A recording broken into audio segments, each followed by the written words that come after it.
तो अब आते right of the heading linear differential equation. Heading डाली हमने लीनियर डिफरेंशियल इक्वेशन। तो लीनियर डिफरेंशियल इक्वेशन में लीनियर डिफरेंशियल इक्वेशन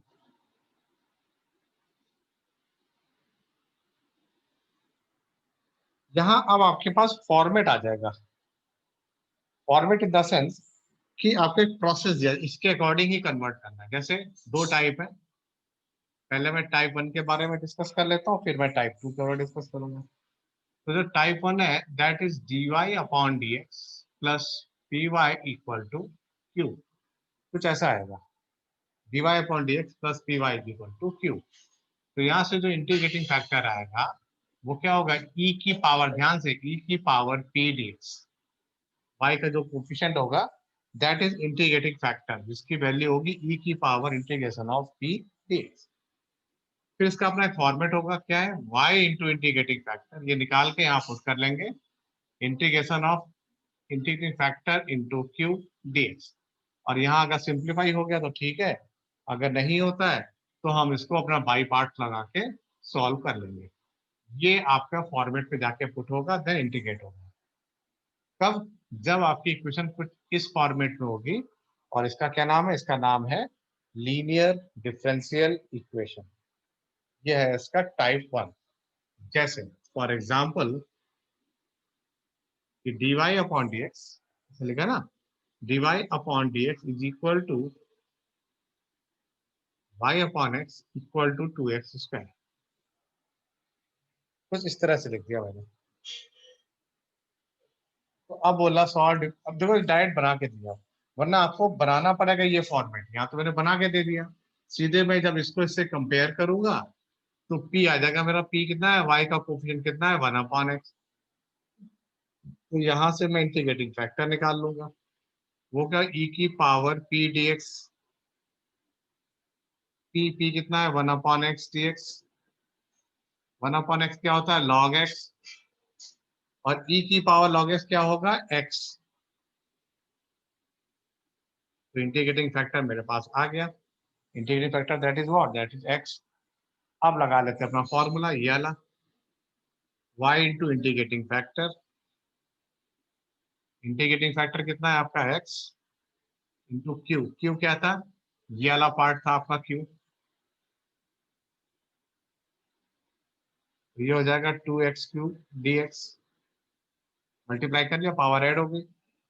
अब नेक्स्ट स्टेप में है, इसको हम इंटीग्रेट कर लेते हैं, 2 की 2, और x³ का हो जाएगा x की power 4/4 plus c। This is your final answer. ठीक, तो ये लीनियर डिफरेंशियल इक्वेशन का फर्स्ट फेज था। यानी आपको इक्वेशन ऐसी फॉर्मेट में बनानी पड़ेगी। यहां से आप इंटीग्रेटिंग फैक्टर e निकालेंगे। ठीक है, इंटीग्रेटर e निकालने के बाद हम यहाँ इस फॉर्मूले में पुट कर देंगे। जैसे ये क्वेश्चन किया मैंने, y का कोफिशिएंट था 1/x। 1/x यानी p था, उसको यहाँ पे पुट कर दिया। तो e की पावर, याद है e की पावर होता है p डी, ये फॉर्मेट है, आपको ऐसे फॉलो करना है। p की जगह वैल्यू पुट कर देंगे तो ये 1/x आया। और इंटीग्रेशन ऑफ 1/x क्या होता है, log x होता है। और e की पावर log x क्या होता है, x होता है। मैंने पहले बताया था जब कंटिन्यूटी से हम लोग प्रोसेस स्टार्ट कर रहे थे डिफरेंशिएशन वाले में। फिर ये फॉर्मूला लगाया, फॉर्मूले में मैंने इंटीग्रेटिंग फैक्टर की वैल्यू पुट कर दी। तो ये पावर सेम थी, तो इनका बेस पावर ऐड कर ली, बेस सेम है, पावर ऐड हो जाएगी। अब x³ का इंटीग्रेशन x की पावर 4/4 कैंसल आउट कर लिया, तो ये आपके पास आंसर आ गया।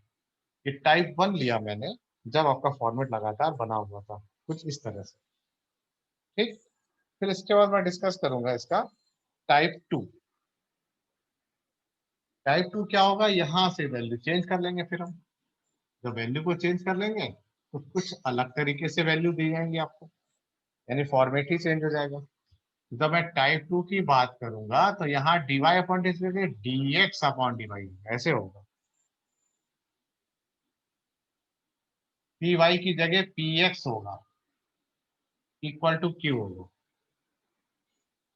ठीक है, तो यहाँ जो इंटीग्रेटिंग फैक्टर निकालेंगे ई की power p x of p d y ऐसे निकालेंगे। जो फॉर्मूला लगाएंगे वो लिखेंगे x into integrating factor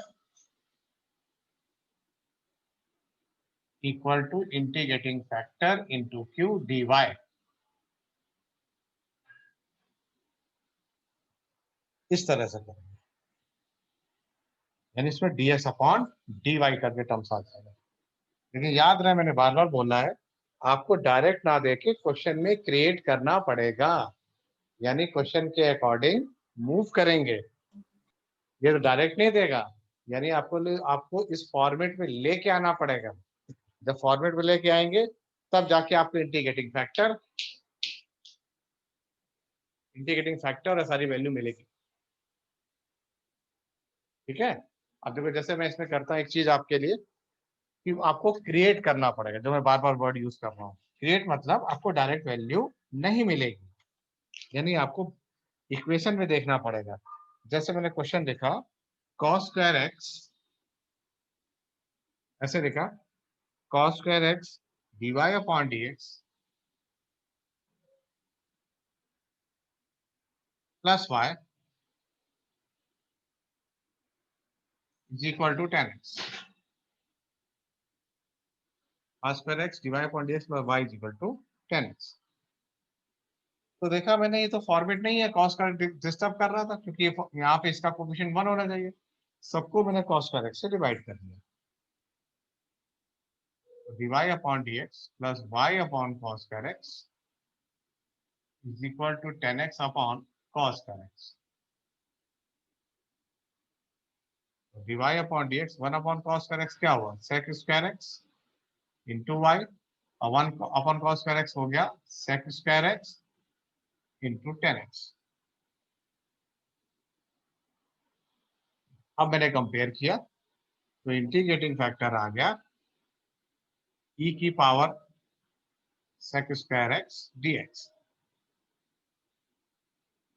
integration sec square x क्या होगा 10x, तो यह है e की पावर 10x। अब आप चेंजेस नहीं कर सकते क्योंकि लॉग तो है नहीं, तो एज सच ये वैल्यू ही बनी रहेगी, नो चेंज। अब फॉर्मूला लगा देंगे y into integrating factor equal to integration of integrating factor into Q. Q क्या है, ये है आपका क्यू, जो फॉर्मेट बन जाएगा this is value of Q. क्या लिखिए 10x और 1 अपॉन कॉस, यानी ये या ये भी बोल सकते हैं, नो इशू। 1 अपॉन कॉस को sec स्क्वायर एक्स dx, तो y इंटू ई की पावर 10x इक्वल टू, मैंने इस 10x को डिस्टर्ब किया, इसी को t बोल दिया। अगर मैं 10x को t लेता हूं तो sec स्क्वायर एक्स dx क्या हो जाएगा, dt हो जाएगा। इसको t लिया sec square x dx equal to dt हो गया, तो ये पूरा dt बन जाएगा, ये हो जाएगा e की पावर t इंटू टी, और ये बन जाएगा आपका dt। ये पूरा पार्ट बन जाएगा dt। ये है आपका t, ये e की पावर t। अब यहाँ लगा लेते हैं आइलेट, ये बनेगा फर्स्ट और ये बनेगा आपका सेकंड। तो y इंटू ई की पावर 10x इक्वल टू, लगा लेते हैं आइलेट, तो first integration of second minus integration differentiation of first integration of second this one. Next step में t e की पावर t माइनस e की power t plus c, y into e की power 10x की ये value आ गई।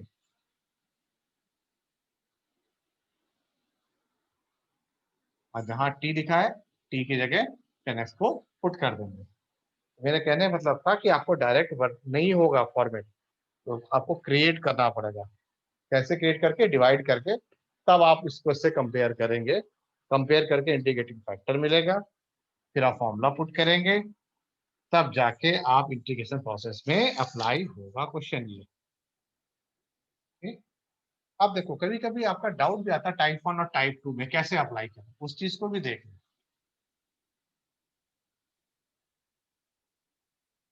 जैसे question लिया मैंने x plus y into d y upon d x equal to 1। अब आप नोटिस करें, अगर इसको एक्स प्लस वाई से डिवाइड कर दें तो आपका फॉर्मेट टाइप 1 नहीं बनेगा, क्योंकि टाइप 1 में हमेशा d y upon d x आता है। और यहाँ पे तो ये 1/x प्लस वाई आ जाएगा, हमें एक्स वाई के कोफिशिएंट नहीं मिलेंगे। तो मैंने क्या किया, dx को उधर ले गया, dy को नीचे ले आया, तो ये हो गया dx upon dy equal to x plus y. अब इसको मैंने शिफ्ट कर लिया, तो dx upon dy minus x equal to Y.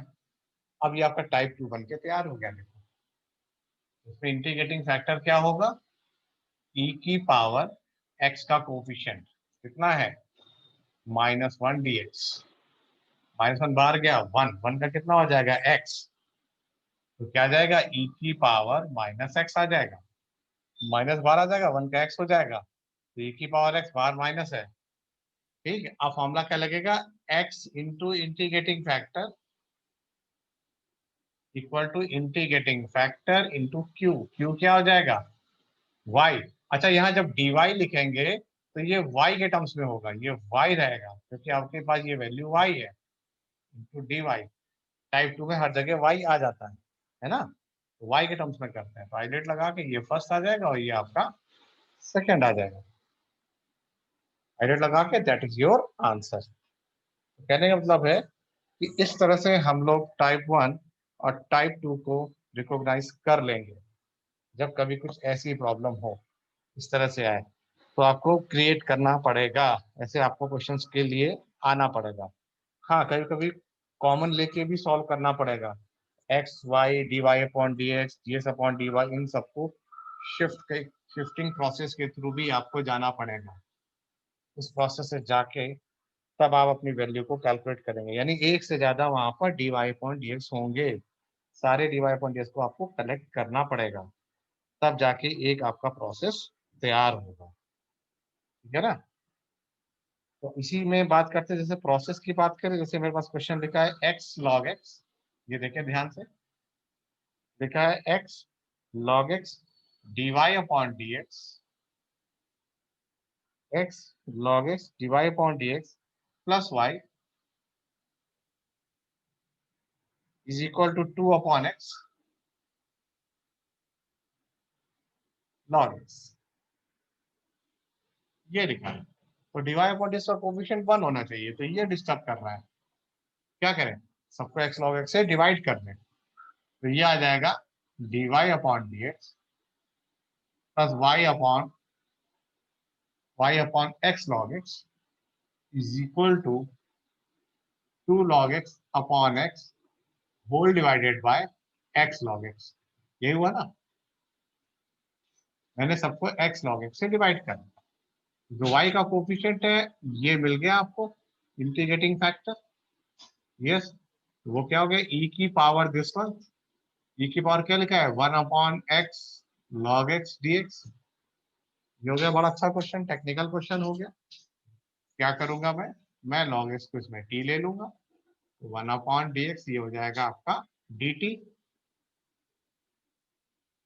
तो 1 अपॉन एक्स जी टी हो जाएगा, लॉग ए टी हो जाएगा, तो ये क्या है 1 अपॉन टी डी टी, और 1 अपॉन टी का क्या होता है लॉग टी होता है, ई की पावर लॉग टी क्या हुआ टी हो गया, और टी की जगह वैल्यू पुट कर लेंगे, टी की जगह क्या आ जाएगा लॉग एक्स, तो इंटीग्रेटिंग फैक्टर यहाँ पे लॉग एक्स आ गया।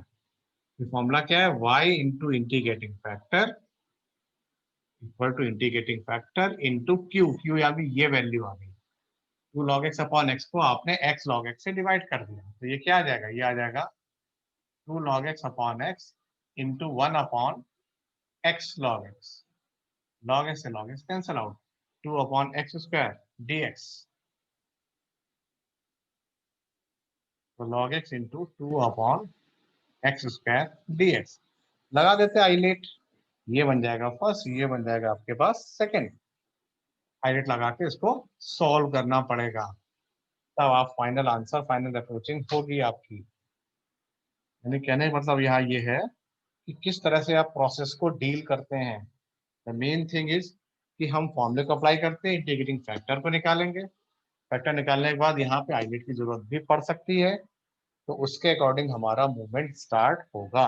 मूवमेंट इन द सेंस कि आप आइलेट लगा रहे हैं, टी ले रहे हैं, सब्स्टिट्यूशन प्रोसेस अप्लाई कर रहे हैं, और यहाँ कई बड़े बड़े क्वेश्चंस भी बनते हैं, आपको ये भी बड़ा क्लियर कर दूं बड़े बड़े क्वेश्चन मतलब जो आपने पार्शियल फ्रैक्शन जैसे किए थे, है ना, ये सारी चीजें इंपॉर्टेंट है, ये चीजें आएंगी इसमें, तो ये चीज भी आपकी कैलकुलेट हो सकती है। हो सकती है क्या, मैं तो बोलूंगा होगी, क्योंकि ये क्वेश्चन आपको होंगे बोर्ड में ऐसे, जब आपको वैल्यूएशन की बात करें, वैल्यूएशन इन द सेंस कि आपको इंटीग्रेटिंग फैक्टर की रिक्वायरमेंट होगी और उसके अकॉर्डिंग आप क्वेश्चन को करेंगे। यस, इसमें इनिशियल वैल्यू प्रॉब्लम भी हो सकता है। इनिशियल वैल्यू प्रॉब्लम मतलब जब आपको एक्स और वाई की वैल्यू दी जाएंगी, उसके अकॉर्डिंग आपको सी की वैल्यू भी निकालनी पड़ेगी। सी स्टैंड फॉर कांस्टेंट, निकाल के फाइनल आंसर रिपोर्ट करेंगे, तो ऐसे प्रॉब्लम को हम लोग इनिशियल प्रॉब्लम बोलते हैं। जैसे फॉर एग्जाम्पल, मैं भी इनिशियल प्रॉब्लम की बात करूंगा तो आपसे कांस्टेंट की वैल्यू पूछी जाएगी, है ना। जैसे लिखा उसने dy upon d x plus 2y tan x is equal to sine x. ठीक, कह रहा when y equal to 0 x equal to π/3,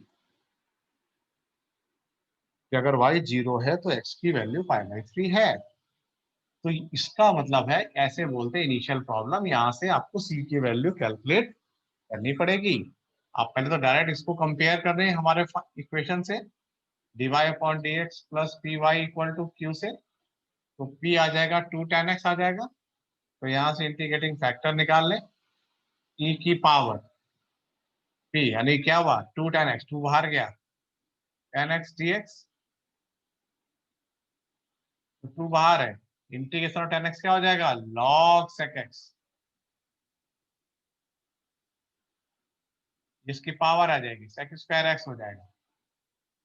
e की पावर log x क्या होता है, x, यानी ये आ गया integrating factor sec square x। अब लगा लेंगे फॉर्मूला, फॉर्मूला क्या है, y into integrating factor equal to integrating factor into Q, Q क्या है साइन एक्स dx, कॉस को 1 अपॉन, ऐसे लिख सकते हैं 1 अपॉन कॉस, यानी क्या बन जाएगा ये 1 अपॉन कॉस स्क्वायर, एक इसके साथ टेन हो जाएगा, एक्स्ट्रा क्या आ जाएगा, तो ये हो जाएगा sec x tan x dx, और इंटीग्रल सेकंड टेंस क्या होता है sec x प्लस c, जिसकी मैं बात कर रहा था। देखिए लास्ट में मैं फाइनल आंसर पहुंचे, आप कहते हैं ना आंसर नहीं आता है कभी कभी, तो मैं दिखाता हूँ आंसर कैसे जब इक्वेट करते हैं। ये आगे वैल्यू, अब आप y की जगह 0 पुट कर दें तो 0 इंटू समथिंग तो पूरा 0 हो जाएगा, और x की जगह π/3, ये पूरा पार्ट आपका 0 हो गया। sec π/3, sec 60 कितना हुआ, cos 60 का उल्टा cos 60, 1/2 यानी 2 हो जाएगा। c की वैल्यू आ गई -2, इस c की वैल्यू -2 को आप यहाँ पुट करें इधर इस जगह, तो फाइनल आंसर आया y sec square x sec x -2। ये रही आपके पास वैल्यू। तो मैं कहना मांग रहा था कि किस तरह से हम लोग इक्वेशन को सिंप्लीफिकेशन मोड में सॉल्व करते हैं।